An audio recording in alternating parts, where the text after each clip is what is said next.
Welcome back to K-Shot Press. I'm Eddie Lau. Joining us today is one of the baddest MFers to come out of Massachusetts. He's a 25-fight veteran, and he's barely 30 years old. You want knockouts? My guy's got him. You want submissions? How you want it, homie? He'll sub you 18 different ways before you realize it's time to tap. And in fact, he'll sub you 18 different ways before you even wake up again. All right? He's a Twitch streamer. He's a podcaster, and damn it, just a cool dude overall. I've been looking forward to meeting him finally. Taking on Jose Ferreira this Friday night in Massachusetts, Connecticut, LFA 222 inside Foxwoods Resort Casino. Ladies and gentlemen, Skeletor's in the building. Joe Giannetti, how you doing, Joe? I'm doing good. That was a hell of an intro. Appreciate you, man. I have my nitro coffee, bro. I'm wide awake. Let's go. All right, man. Anytime I hear your name mentioned, I think of you as one of those like underground kings in the MMA game. Someone I think everyone should be watching and should know who you are, obviously. But how do you see yourself in this big picture of MMA? Honestly, like I just see myself as the guy that's always trying to get better. You know, in this game, I feel like a lot of guys are trying to be superstars or just as simple as like get back to the UFC, which is obviously on my path, which is a goal that I'm chasing as well. But it's not the end goal. You know, I want to be one of the best in the world, and if that means I have to hang out outside of the UFC longer to test myself and push myself, then that's what I'm going to do. But I'm always getting better. You know, whether it's technically, physically, or even just mentally. You know, I have certain phases in my training where like we're really focusing on the mental side of things. Other times it's physical, other times it's technical, and I just want to keep that going the rest of my career. So you fought everywhere. You know, Cage Titans, reality fighting, UFC, karate combat, and return to LFA now. Have you ever said no to a fight opportunity? Yes, I've said no to a couple short notice fights. I used to be big on like, I'm going to do my best to like save these fights because especially I'm a very active fighter, or I try to be at least. But, you know, it's tough because when you take these short notice fights, obviously it's tougher for you to make weight and it's tougher to be ready and stuff. But you don't get that grace. You know, I had that big fallout with Pimblett back in 2018 and I didn't make weight on like 10 days notice or whatever it was. And people were dragging my name through the mud and like basically trying to end my career for this, making different narratives. But so since then, I kind of was just like, all right, I'm not really going to focus on taking any last minute fights.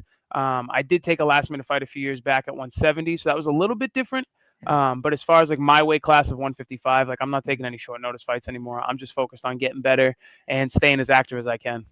Do I remember when that happened? All the clips online were Patty going, calling you this and calling you that. And I remember sitting here going like, does everyone forget this is a 10-day notice or less? Like, y'all tripping. What are you guys talking about? So like having to deal with that kind of backlash, what did that do to you mentally? You know, it was hard, man, you know, because it was one of those things where not many people wanted to hear my side of the story. You know, it's when you boil it down, it is as simple as like, yeah, I missed weight. But then certain narratives were made, like I took this opportunity from somebody else that was willing to take the fight, or I didn't even try to make weight and things like that. And it was a matter of, you know, those were just bold-faced lies. You know, the promoter told me nobody else wants to fight Patty. Nobody wants to fight him on short notice.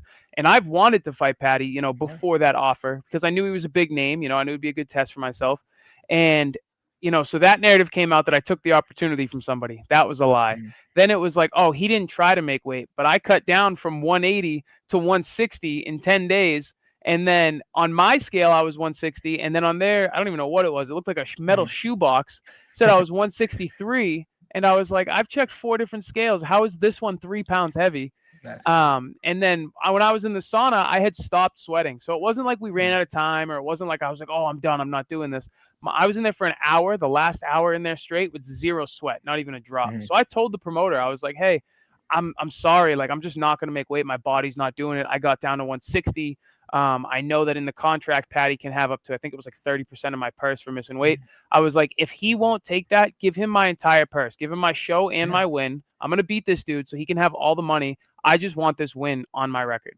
And they were like, all right, we'll see what we can do. They came back to me and they were like, yeah, Patty and his team don't want the fight. We offered him your entire purse, everything. And I was like, all right, it is what it is. Like, I get it. And then, you know, they kind of went on like the social media campaign of just like smearing my name, and people that don't like me kind of jumped on the train too. And I'm like, listen, guys, I didn't even have a passport when I took this fight. I got that overnight. I had to drive into the center of Boston, pay $300 for an overnight passport, and then cut 20-something pounds. You know, I did everything I could. And when everybody just kind of started ragging on me, it was mostly just frustrating. Like I said, nobody wanted to hear my side of the story. And it was a big talking point for a little while. You would think if anyone would understand a weight cut, be Patty Pimblett, who looks like the freaking Michelin Man just a week after his fights. Like, dude, come on. If anyone knows, it's you. So that did irritate me a lot, quite a bit. But you're still a guy who brings it. Anytime you get in there, you bring the fight to your opponent. and that makes you a fighter's favorite fighter. You can imagine you've got a bunch of young guys looking up to you now. But who did you look up to early on in your career? Early on in my career, I looked up to a lot of my teammates, even just locally, like Johnny Cupcakes Campbell. He's fighting on Cage Titans the day after me. He was a guy that was fighting before I'd even started training, and we fought on the same card a lot of the times. And he was the first person to really show me and tell me, if you're good at sparring, you're good at training in the gym, and you don't really compete as well on fight night, just try to make it the same thing. You know what I mean? Like, he would go and spar the best guys locally, the worst guys locally, and he would have his rounds and do what he wants to do, and he's not hurting anybody, but he looks phenomenal. And then he goes out on fight night and he's in the locker room and he's relaxed, he's listening to music, and he goes out to fight in front of all these people, shoulders down low, super relaxed, and it looks just like sparring. And so ever since I've seen that happen in front of me, that's what I try to replicate, because I've got people in my gym and gyms that I train at that are like, dude, you're so good, you're so this, you're so that. And personally, I feel like I've never fought to my maximum potential, especially from what some of these guys see in the gym. So it's just always trying to close that gap between how I look in the gym and how I look in training. I mean, how I look in the fight. Yeah, no, I've watched a lot of your fights, and my favorite, I have two favorites. My number one favorite, obviously, a 17-second Gili you knocked on John Gunther in Ultimate Fighter. But my second favorite, it's probably my favorite to watch because it's that ninja choke you got on Jacob Bond last year at Cage Titan 65. My question to you is, why the hell do guys still shoot on you, man? Do they not learn? Do they not see your long ass arms just sneaking in on that thing, like grabbing their neck and sending them a nap time? Like, what is going on with these guys? It's a 50-50 coin flip, They're either going to get choked unconscious or they're going to try and hang on to me and hold on for 3 rounds, I mean, that's kind of just the name of the game, and it's on me to try and make sure that we lean that towards them getting choked out instead of them laying on me. No, Jacob looked like he was like, oh, I'm going to do this, I'm going to do this. And before he knew it, he was looking up at the doc like, hey, oh, my bad, dog. It was crazy. So you've been active on Twitch, gaming, connecting with fans and all that. What does streaming on there do for you outside of fighting, whether it's like mentally, creatively, or is it just a way to disconnect from the grind? Yeah, I mean, video games has been a big part of my life ever since I was a kid. I played sports growing up. I was never that great at all of them, but I played every season, baseball, basketball, soccer. And there was always something, whether it was with my friends that played with me or friends that didn't play. We always went to somebody's house and we were all playing video games. And it was just a good way to kind of escape the world, whether it was multiplayer games or I'm a big fan of like single player, like story mode games. It's just a good way to relax and unwind and get my mind off of things, especially on like a fight week. And now that, not now, but since Twitch has kind of blown up, it's been really cool to kind of create almost another community or, give my MMA community another outlet to really connect with me. A lot of people do podcasts and things like that. And it's like, I could talk for days and days, but I could talk about video games while I'm playing it for the rest of my life. It's just something that I love and it's cool. And I've met a lot of cool people, not in person, but over video games. I've got friends in Australia now and England and things like that, I would have never met if it wasn't for video games. Yeah, man, that's crazy. You can imagine once you start traveling around to those places of the world, you can be like, hey, come to the fight, come say what's up. Exactly. And that's my goal is I want to hang out with all these people. I want to travel and fight. And I want my boys that we've been playing with, I want them to come experience the MMA world. Were you doing like the LAN parties back in the day or am I that much older than you? No. We did LAN parties. Yeah, me and my boys. Yep. Bringing over the 360 for Halo. Yep. Yes, sir. Oh, dude, I miss those days. Those are fun. All right, dude, fighter, streamer, and now a gym owner. Congratulations, by the way. Giannetti Martial Arts in Whitman, Massachusetts. What's the experience as a gym owner been like for you? It's been stressful, because it's I obviously want my guys to keep getting better day by day, and then it's also on me. And luckily, I have people around me to kind of guide me through this. Is like I've had certain guys walk in and tell me like their goals, and I tell everybody, I want to help you whatever your goal is. You want to lose weight? I'll help you. You want to be a UFC world champion? I'll help you. You just want to fight once or twice amateur? I'll help you. But some of these guys I've already run into is like, I can't want their goal more than them. I can't want it for them. And that's something that I think is probably a character flaw of myself. Like somebody walks in, they're a little out of shape, they're not the most athletic, and they're like, I want to be an MMA fighter. I immediately see myself in them. And when I started training, I was in the gym 7 days a week, sometimes twice a day while working fresh out of high school. I was training more than some of the pro fighters at my gym, and I can't expect that out of everybody. Obviously everybody's life's different, but also everybody's desire and their hunger is different. So my biggest thing is just pushing people when I have them in front of me, trying to get on them about like, hey, if you really want this, you're going to have to do this, this, and this, but I can't stress myself over it. It's going to be a matter of, especially being an active fighter still, it's one of those, like, I got to chase what I got to chase, and I'm going to help you chase what you want to chase, but I can only lead the horse to water. And then, on the flip side of things, the guys that come in and I don't have to ask them to do anything twice and they just come in and work, it's so satisfying. We've got some white belts that have only been training since the gym opened, and they're giving good work to blue belts and stuff like that. And people are like, oh, how long have you been training? And they're like, how long's the gym been open? 3-4 months. And it's just because, of course I'd love to take credit, but it's also because these guys have the right mindset. They come in, they ask questions, they take their licks. You don't win every round, especially when you're starting out. They don't second guess it. They just get in the grind and they trust the process. And I think a lot of people can learn from that mentality. No, I totally get it, man. I'm a 10-year blue belt, my guy. Okay, it's what it is. All right, man, let's talk about it, man. LFA 222, November 14th against Jose Ferreira. How are you feeling just days away from the fight? I feel really good, man. I think this is another one of those fights that I'm here to test myself. He's got a really, really good record. I think it's 13-2. I think that he trains with a good camp, and I think that I'm just always trying to test myself. I really do think that this is a good fight for me. I thought the last fight was a good fight for me. My past opponent, he fought a little bit of a different game plan than I thought he would, and that's on me. So we just go back to the drawing board and we try to fix it and get rid of those holes.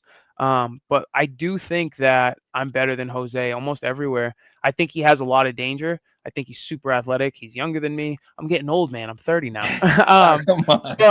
But I am excited for the fight. And, I think that there's one thing that people can't take away from me is I'm always trying to test myself. I'm not trying to just take the easy fights. I tell people all the time, and some people laugh and some people know I'm serious.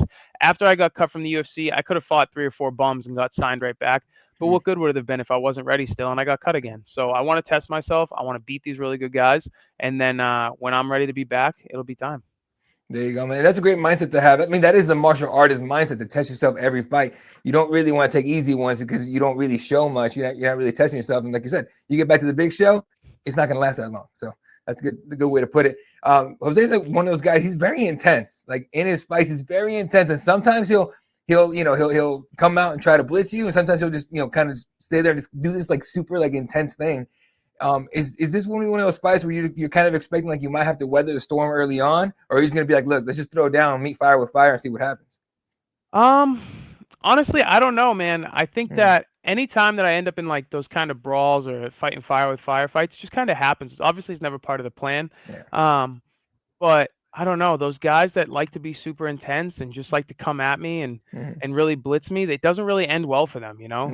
I think that I'm a tactician. I think that I see a lot of openings a lot of guys don't see. I think a lot of people overlook me because the way I carry myself, I'm a skinny fat kid. I wear baggy clothes. I play video games for fun. I'm not like the exact like fighter look. So people see me and like, yeah, whatever. I'm going to blitz this kid. I'm going to steamroll him. And then guys get in there with me, and it's a totally different story. I mean, my last fight, same thing. I lost the fight. I got controlled for 3 rounds, but that fight seemed like it was going to go a completely different way. And then the doors got locked to the cage. I threw a couple strikes, and all of a sudden it was like, all right, I don't want to be up on the feet anymore. I don't want to even give this guy a chance to move. And then all of a sudden it was just on my back trying to stay tight for 3 rounds. Like I said, that's on me to fix those gaps and those holes. But things get real different when you're in the cage with me as opposed to, seeing me on these interviews or playing video games. I legit kind of hope he loses his mind and just shoots on you because I'm just like, oh, he didn't learn. He didn't learn. Let's go. It'd be wild. So it's not at home, but it's close, right? Are you expecting a lot of people there? Yeah, for sure. We had a good show up last time, and I think that everybody last time wasn't really ready. I think I got the fight on like 4 or 5 weeks' notice. They weren't ready to, start buying tickets and booking rooms down at Foxwoods and stuff. But after the last fight, I told them, I was like, hey, LFA is coming back at the end of the year. I'm going to be on that card. Like, book it now. And after my last fight, everybody's like, oh, are you still going to try and fight in November? I was like, I told you guys in March I was fighting in November. I'm fighting in November. I was 100% healthy from the last fight. So everybody was getting rooms. A bunch of people bought tickets. So we're going to have an even bigger turnout this time. I'm excited. Oh, it's going to be crazy to watch on the broadcast, man. I can't wait for it, dude. So you get the dub in Connecticut, man. To the winner goes the spoils. Who or what are you calling for next? I don't know, man. I really don't know what's next. I mean, all that really matters is Friday night right now. I'm honestly pretty big on like what's next and planning things. My team hates it, but I'm always trying to plan the next step. Yeah. But as of right now, all I can think of is winning on Friday night and getting a cheeseburger at Johnny Rockets afterwards. There you go. The post-fight meal is already planned out. Yep. Attaboy, man. All right, let's do a quick fire ones. We'll get you on your way. Outside of fighting, training, coaching, and streaming, what's the most important thing for Joe Giannetti? My family, 100%. We found out a couple months back that my wife's pregnant. Oh, dude, let's go. Oh, I love it. Thank you. Found out a few weeks ago or last week that it's going to be a boy. So Ooh. early 2026, I've got that on the way. Family's always been big in my life. Come from an Italian household, and There now you I've got go. my own kind of immediate family unit to focus and be the man of the house for. So that's a really big part of my life and something that I'm so blessed and thankful for. I can't do this without my wife. Yeah. Is this your first one?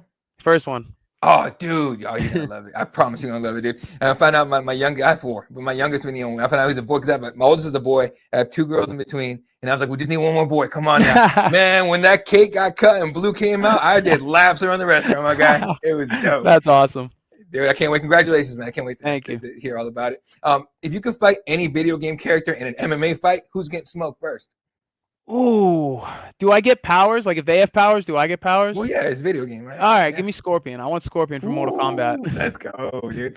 All right, what's your go-to game when you're trying to chill after a hard training session? What's your go-to game when you're trying to chill, and what's your go-to game when you want to rage? Like, what game makes you rage quit? There you go. That's better. My go-to rage quit game is probably Fortnite. I'm still pretty decent at it. Yeah. I can still build pretty well, but I can't edit. These kids, once we get into like an edit fight, I lose every time. But I can build. I can get high ground on everybody. But eventually, like an hour or so in, I'm like trying not to throw the controller across the room. My chill game is probably any sports games. Anything that I could just sit back and like play my favorite sports without actually having anything on the line. I'm in. There you go, man. What's your walkout song if you had to pick one that doesn't fit your vibe? Like one that people were like if you start walking out to it, they look at me like, what the hell is this guy doing? Either some country or some heavy metal. I listen to a little bit here and there, but if I walked out to that, I think everybody would look at each other and was like, is he all right? Yeah. Are you like a hip hop guy? Yeah, I like hip hop. I like 80s music, Whitney Houston. Hey, keep it classic. I'm with you on that. All right, November 14th at LFA 222. What can fans expect from Joe Giannetti? You can expect a high pace, you can expect a lot of pressure, and you can expect a lot of violence. I'm coming out of there with a dub. We're getting some burgers. I want that finish bonus again, and then we're hitting the blackjack table. Oh, dude, you got a whole plan. If you sign the contract against this man, you best not miss. Catch LFA 222 this Friday night from Foxwoods Resort Casino in Manchester, Connecticut. Tickets available through Ticketmaster live on YouTube. Put our guys on. He's on Fight Pass. So you better get that fired up quick. Taking on Jose Ferreira on the main card. Do not blink because this man's going to take someone's consciousness. Ladies and gentlemen, Joe Giannetti.